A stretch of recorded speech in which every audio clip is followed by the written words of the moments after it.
Ekoki Inatosha, ça suffit en français, un concept interpellateur porté par la femme congolaise pour dire non aux atrocités dont sont victimes les femmes dans l'est du pays depuis 25 ans. Ekoki Inatosha se veut être un groupe de pression pour défendre les droits des femmes. Son lancement a eu lieu lundi à Kinshasa.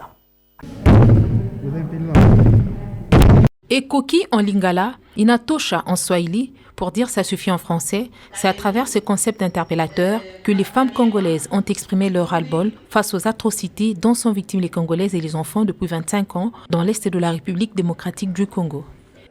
Vêtues en noir pour symboliser les deuils ou encore le cœur meurtri, ces Congolaises y ont ajouté du blanc en signe de quête de la paix. C'est avec tous ces ingrédients qu'Ekoki Inatosha a vu le jour ce lundi à Kinshasa. Nous avons voulu associer ce cri personnel à celui d'autres femmes et hommes touchés par les affres d'une guerre interminable et par l'indifférence du monde et de certains Congolais à l'égard des victimes d'atrocités innommables à l'est de la République démocratique du Congo. Unis et déterminés, Ekoki sera une action permanente, un moyen de pression ferme pour stopper et balayer ce qui tue la paix et avilit l'être humain, particulièrement en RDC, point de départ du mouvement. 25 ans de conflits, 25 ans de guerre, 25 ans de viols, la donneuse de vie s'est voit tuée par les fruits de ses propres entrailles. Ce tableau sombre est peint par Julien Lusengue, activiste dans la lutte contre les violences sexuelles. Nos parents nous ont payé l'école avec les produits des champs. Mais aujourd'hui, tous les champs n'existent plus. Tous nos villages n'existent plus. Les villages ont été vidés. Les maisons sont incendiées. Même dans les hôpitaux, dans les centres médicaux, on tue, on incendie les malades et les médecins dedans. Les cris des populations n'ont pas été attendus à temps. Et on a laissé l'ennemi s'installer dans cette forêt.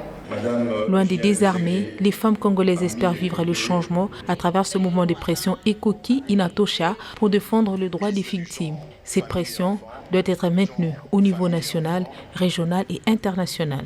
Je voudrais vous suggérer que vous puissiez effectivement démontrer ce que vous avez pris comme engagement, être ces groupes de pression. Vous remettez la question sur la table, mais vous entraînez l'ensemble de la communauté nationale et internationale dans la recherche des solutions pour que nous puissions mettre fin à ça. Et concrètement, vous deviez mener des actions qui visent d'abord le niveau international. On ne le dira jamais assez, c'est une guerre économique. C'est une guerre économique.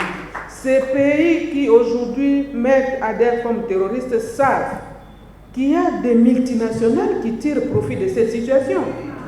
Ce mouvement Ekoki entend déployer les actions de grande envergure en faveur des femmes victimes des atrocités dans l'est de la République démocratique du Congo, tout en sollicitant l'accompagnement de tous. La conseillère du chef de l'État en matière de lutte contre les violences sexuelles confirme l'engagement du pays.